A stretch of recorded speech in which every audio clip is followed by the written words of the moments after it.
Assalamualaikum warahmatullahi wabarakatuh. Perkenalkan, nama saya Didi Junaedi, kelas TI 21C3. Di sini saya akan mempresentasikan mata kuliah fisika dengan dosen pengampu Aryuneldi, SPD, MSI.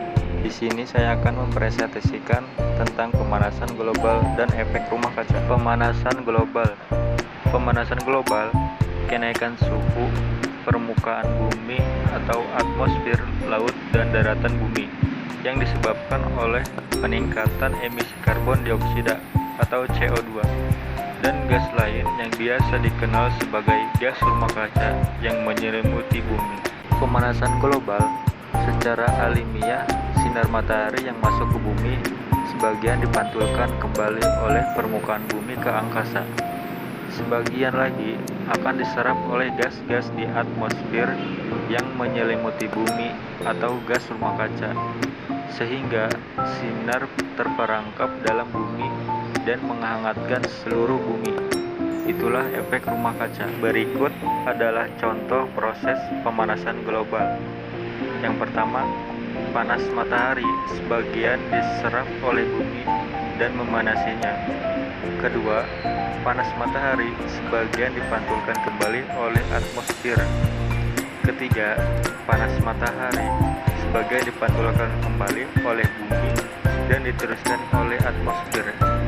Keempat, panas matahari sebagian dipantulkan kembali oleh gas rumah kaca atau GRK untuk memanaskan efek rumah kaca atau ERK. Peristiwa ERK menyebabkan bumi menjadi hangat dan layak ditempati manusia, karena jika tidak ada ERK, suhu permukaan bumi akan berada pada kisaran 0 sampai 18 Celcius.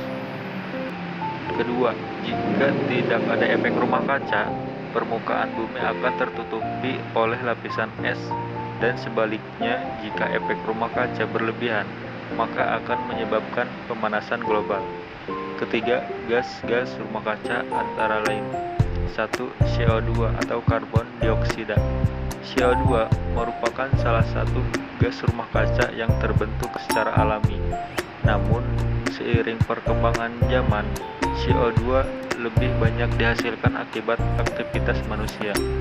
Kedua, meningkatnya jumlah CO2 yang dilepas ke atmosfer disebabkan beberapa aktivitas manusia seperti membakar bahan bakar. Jumlah pepohonan yang mampu menyerap CO2 semakin berkurang akibat pembakaran hutan. Efek rumah kaca atau ERK. Kedua, CH4 atau metana. CH4 merupakan penangkap panas yang efektif karena mampu menangkap panas 20 kali lebih banyak dibanding dengan CO2. Gas CH4 dihasilkan oleh kegiatan produksi dan transportasi batu bara, gas alam, dan minyak bumi. Selain itu, gas CH4 juga dihasilkan dari pembusukan limbah organik di tempat pembuangan sampah dan dikeluarkan oleh hewan-hewan tertentu terutama sapi sebagai produk samping dari pencernaan. Beberapa ribu tahun lalu, miliaran ton CH4 terbentuk dari pembusukan tumbuh-tumbuhan Arktik di Kutub Utara.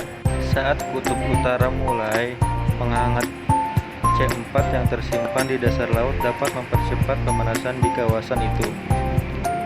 Gas NO dapat menangkap panas 300 kali lebih besar dibanding CO2. 3. NO2 atau nitrogen oksida. NO dihasilkan terutama dari pembakaran bahan bakar fosil, kegiatan pertanian, dan proses industri. Keempat, HCFC atau hidrofluorokarbon. CH4 merupakan penangkap panas yang efektif karena mampu menangkap panas 20 kali lebih banyak dibanding CO2. Gas CH4 dihasilkan oleh kegiatan produksi dan transportasi batu bara, gas alam, dan minyak bumi. Selain itu, gas CH4 juga dihasilkan dari pembusukan limbah organik di tempat pembuangan sampah dan dikeluarkan oleh hewan-hewan tertentu terutama sapi sebagai produk samping dari pencernaan. Beberapa ribu tahun lalu, miliaran ton CH4 terbentuk dari pembusukan tumbuhan Arktik di Kutub Utara. Saat Kutub Utara mulai menghangat, CH4 yang tersimpan di dasar laut dapat mempercepat pemanasan di kawasan itu. 5. CFC atau klorofluorokarbon. NO dihasilkan terutama dari pembakaran bahan bakar fosil, kegiatan pertanian, dan proses industri. Sekian penjelasan saya mengenai pemanasan global dan efek rumah kaca. Saya ucapkan terima kasih. Wassalamualaikum warahmatullahi wabarakatuh.